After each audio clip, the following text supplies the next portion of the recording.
We are school number 4, and we are performing Scenes from the Dining Room by A.R. Gurney. Please start time.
The dining room. Oh my.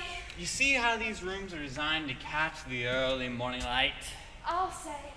French doors, lovely garden, flowering crabs. Do you like gardening? I used to. Just imagine having a long, leisurely breakfast in here. As opposed to instant coffee on Eastern Airlines. Exactly. You know, this is a room that goes after my very own heart.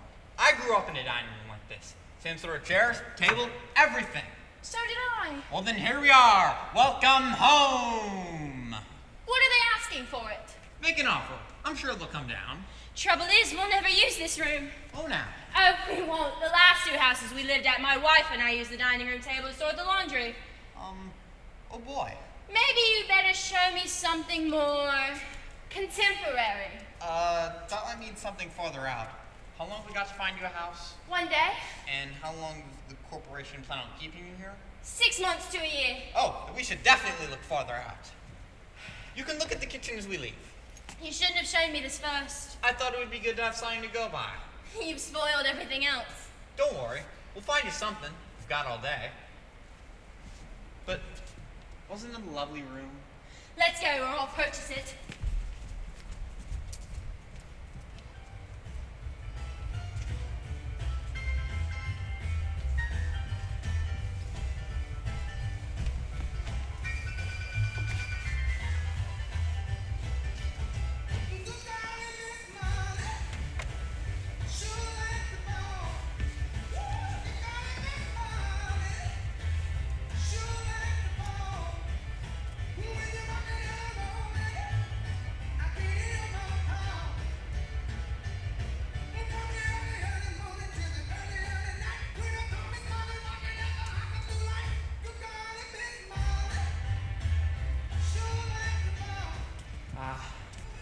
Dining room.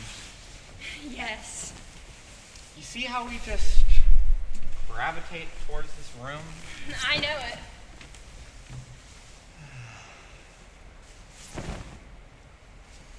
it. Are you sure Mother doesn't want any of this in Florida? Charlie is room for the stuff she's got. She wants us to go through everything without fighting. We'll have to draw lots then. Unless one of us wants something and the other one doesn't. We have to do it today. Is 1 day enough time to divide up a whole house? I have to get back south, go through, room by room, taking the things we want without fighting. Aha! We'll use this salt spoon. Take your pick. You get the spoon, you get the dining room. You mean you want to start here? Well, we have to start somewhere. You mean that you want the dining room? Yes. I thought you had a dining room. Jane took it. It was part of the settlement. I thought you had a tiny apartment. I'll find a place. I mean, where will you put it? I said I'll find a place. Your children definitely won't want it. Probably not. Then where on earth are you? Come on, Sal, choose. You don't want it. Of course I want it. I mean, don't you already have a perfectly good dining room? Not as good as this. So you want 2 dining rooms? I give our old stuff to Debbie. To Debbie. She's our oldest child. Does Debbie want a dining room? She might. In a condominium? She might. In Denver? She just might, Arthur! I don't want to fight Sal. Shoes. Are you planning on putting it in storage? I might. I checked on that. That costs an arm and a leg. Well, so did shipping to Denver. I know what will happen if you win. What? You'll end up selling it. Selling it? That's exactly what will happen. You'll let it kick around for a while, then you'll become a furniture dealer.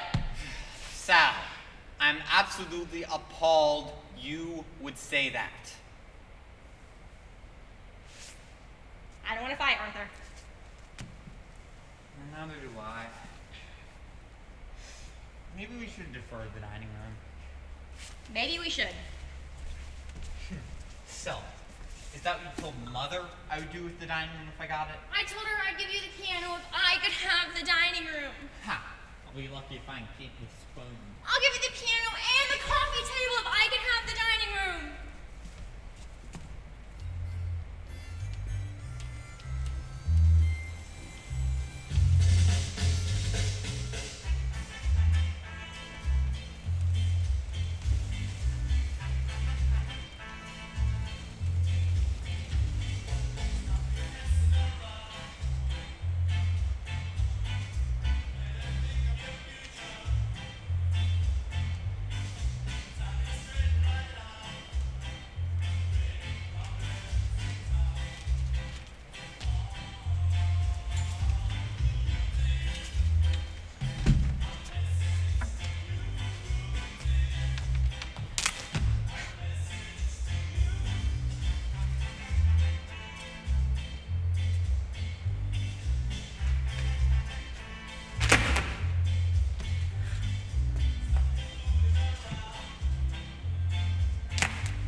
Oops.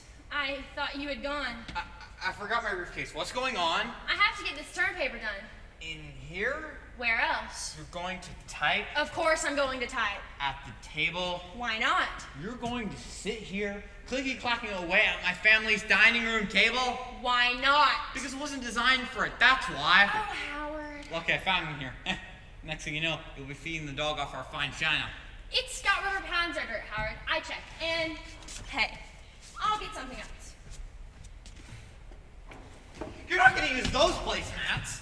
I thought I would. These are the good placemats. We haven't used them in 10 years. These are very good placemats. My mother got them in Italy. Fine. I will get something else. Can I use these? Do you mind if I use these? We put pots on them. Pretty sure we could put a typewriter.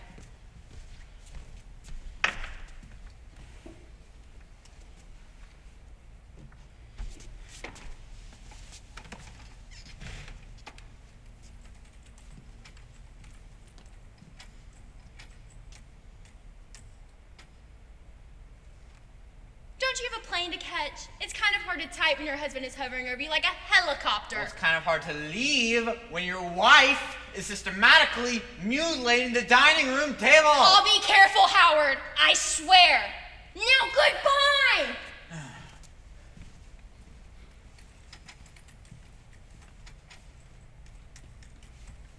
Can you please work somewhere else? I'd like to know where.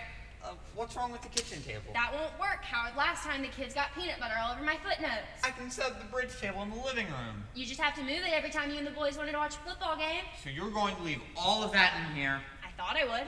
all of that junk, all over the dining room table. It's a term paper, Howard. It's crucial for my degree. You're going to commandeer the dining room table for the rest of the term? It just sits here, Howard. It's never used. Well, what if we want to have a dinner party? Since when have we had a dinner party? Well, what if we want to invite a few people over and have a nice meal, for Christ's sake? We can eat in the kitchen. Oh, God. Everybody does these things. That doesn't make it right. Let me get this done, Howard. Let me get a good job, a good grade, and my master's degree so I can get out of here every day. Fine. When I turn to a tool room every night.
Okay, let's measure it out.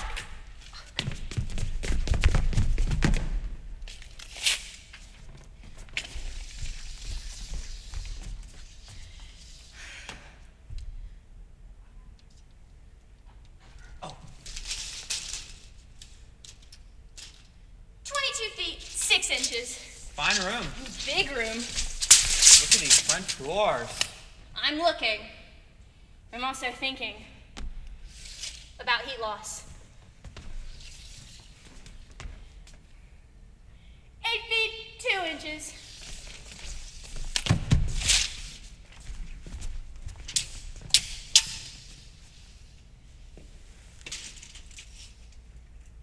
Hey, come on, hold it tight. 12 feet, 4 inches. Okay, Doc. There's your dining room. There it is. Big room, life room, commodious room. One of the reasons we bought the house. And one of the reasons we should consider breaking it up. Breaking it up? Now bear with me. What say we turn this into an office for you and a waiting room for your patients? I thought we planned on opening up those maids' rooms on the 3rd floor. Hold on. Relax. The patient trusts the psychiatrist. Why can't the psychiatrist trust the architect? Here's the ground plan of your house. Here's what you're stuck with for now. And here, with these approximate dimensions, is your dining room. I see. Now suppose, just suppose, we start with a clean slate. We open this up here, slam a beam in here, break through here and here, blast out that, take out that, and what do we have? I'm not quite sure. We don't have a dining room. That's what we don't have. But where will we eat? Here, right here, look, I'm putting in an eating area. Here's your fridge, Cuisinart, butcher block table, chrome chairs. Wife cooks, kids at the table. Look at the flow. Democracy at work. right in your own home. Now let's review your day. You come downstairs to breakfast. Everybody's fixing his or her own thing. Eggs, cornflakes, Pop-Tarts, whatever. You read your paper and you say goodbye. You come through here into your office. Do you have a nurse or receptionist? No, I'm just a humble Frank. Okay, well, you come through here into the reception room. Maybe you rearrange the magazines on the table here, add your newspaper to the pile here, and you walk back through the soundproof door into your office. You come over here and you turn your stereo music on here, select a book from your wall module here, and set it behind this desk unit. You read, listen to some music. Soon, bzzz, a patient arrives.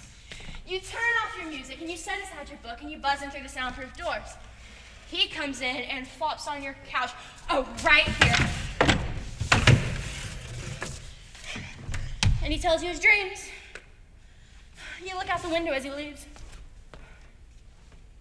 You tell him to leave, and you write him up, and you buzz in the next. Soon, it's time for lunch. Walk back through here into the kitchen, have lunch with a wife, maybe one of the kids, and then stroll back in here and have a nice nap on that couch of yours. More patience, more buzzes, and soon it's time for a nice, easy, cooperative supper with your family. But not in the dining room. No, not in the dining room. This room has such resonance. So does a church. Doesn't mean we have to live in it. Look, Doc, I know whereof I speak. I grew up in a dining room just like this. Really? Oh, sure, this is home turf to me. My dad sat in a chair just like that. Oh, and my mom, she sat here. My sister sat here. Oh, you know where I sat? I sat right here. Oh, it all comes back. Would you like to tell me about it? It was torture, that's all. All those endless meals, waiting to begin, waiting to be excused, waiting for dessert so they couldn't lean on you anymore. Was it really that bad? Man, it was brutal. I remember this one time I had come to the table without washing my hands. My father, he had... Go on. Never mind. Tell you, Frank, I'm not interested in any maids' rooms on the 3rd floor. I want the chance to get in here and open up your whole ground floor. Now, what do you say? I'll have to think about it. Okay. Fine. I want you to take your time. And hey, I'll tell you what. I'll send you my bill for the work I've already done. Great. I'll send you mine.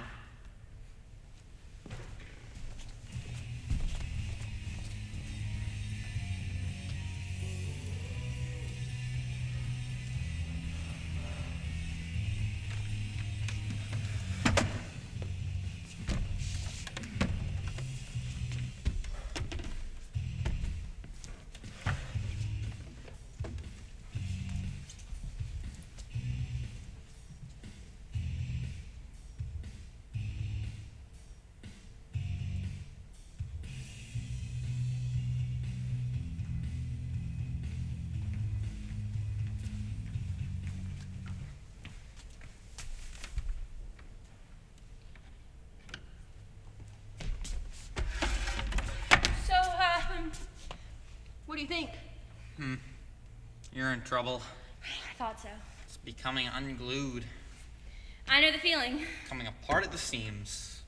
Do you think it's hopeless? Let me check the table. Oh, it shakes very badly. I had 2 friends over for dinner the other night, and every time we tried to cut our chicken, our water glasses started tinkling frantically. Oh, and these chairs. Oh, they creaked and they groaned. It was like having dinner at Pompeii. I'm checking the joints here. It's all very sad how things run down and fall apart. I used to tell my husband,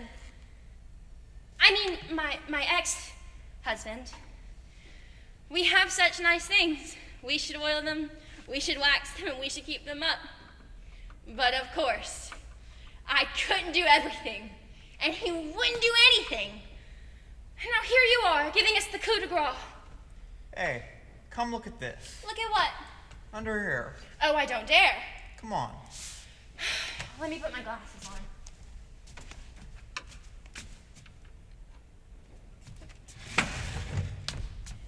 Where? I can't see. Under here. Wait. Come on. I can't quite. See the support?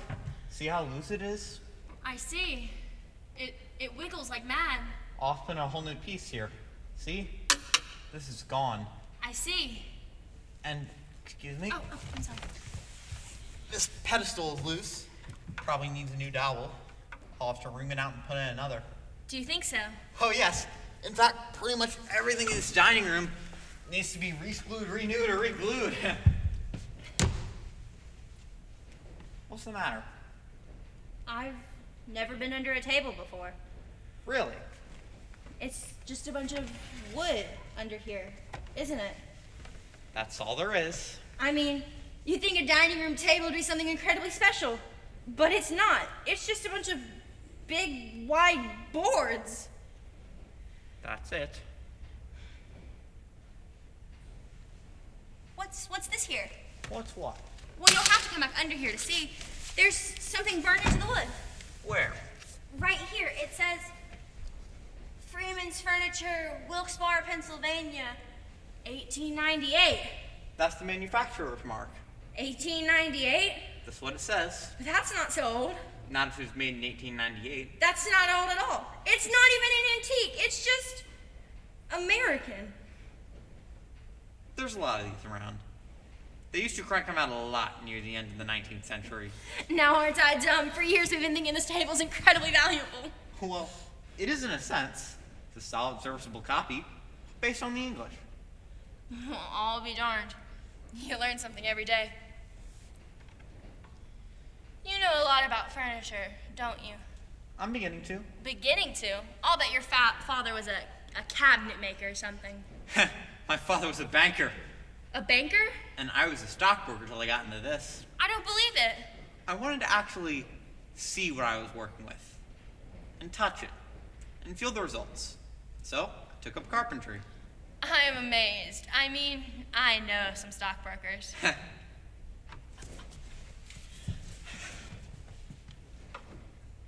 Is this the support that's bad? That's the one. So why don't you put a nail in? Not a nail, a screw. Right. And another one over there. Or at least some of those household cements. Well, they do have those epoxy glues now. Oh yeah. And why don't you cram a matchbook in? Not a matchbook. A wedge then. A wooden wedge.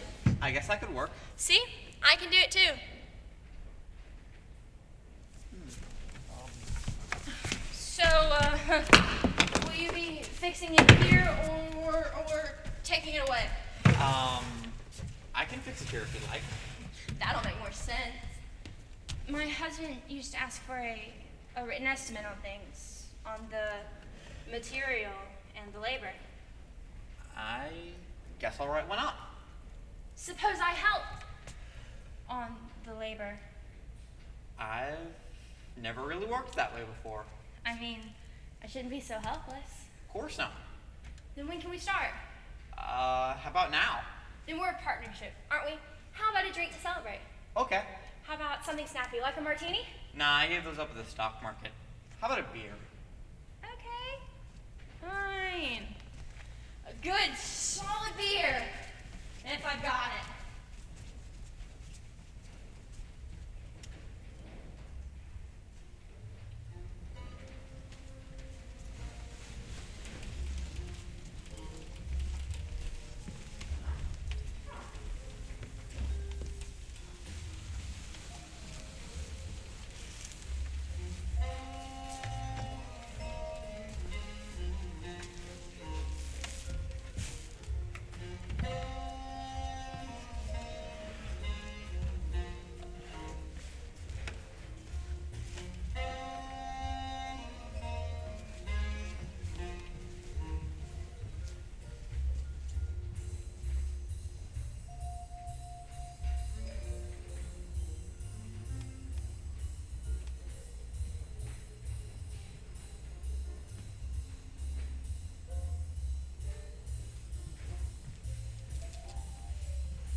absolutely spectacular. Oh, thank you, sir. Now, make sure the soup plates are hot. And I think we can dispense with the butter balls. Just give everyone a nice slab of butter. I'll do the butterball, sir. Would you? Thank you, Annie. And keep an eye on the ashtrays. Some people still like to smoke between courses, but they don't like to be reminded of it. I know, sir. Oh, yes. Before people arrive, I want to pay you. For you and for Velma in the kitchen. You can include your cab fare so you can leave right after you finish cleaning up. Thank you, sir. And there's a little extra in yours, Annie. Just because you've been so helpful over the years. Thank you, sir. Now, I'd better go check the living room.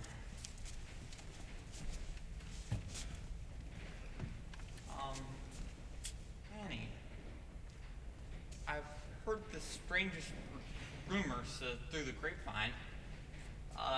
Mrs. Peterson said that you wouldn't be available anymore. Oh, no, sir. Not even for us, Annie? We've used you more than anyone. I'm retiring, sir. But, I mean, surely special occasions, Annie. I mean, if we're desperate. Can I still reach you at your son's house? He's moving away, sir. But where will you go? What will you do? I have a sister in Milwaukee, sir. But we'll be lost without you, Annie. You'll manage, sir. But not like this. We'll never manage like this. Thank you, sir. I think I heard the bell. I'll get it. Men's coats in the hall closet, women's upstairs. Yes, sir. And Annie, thank you for everything. You're welcome, sir.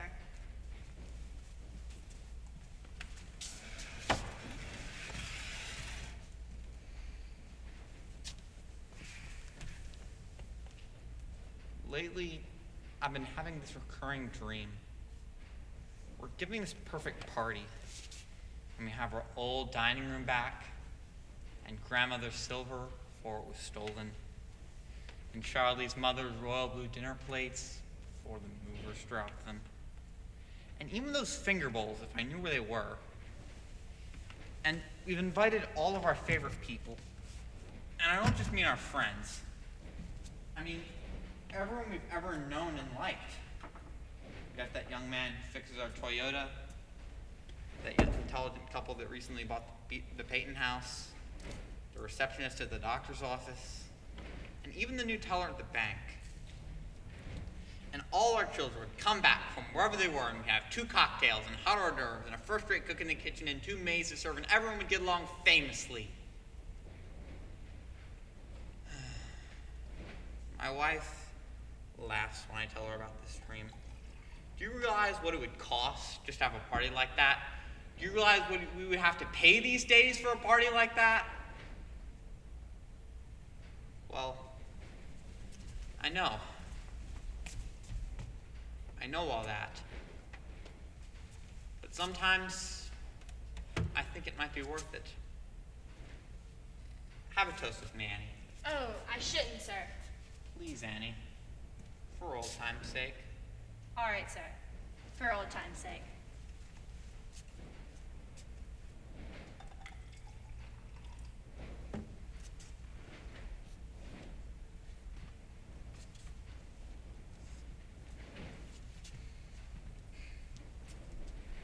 To all of us.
Please stop time.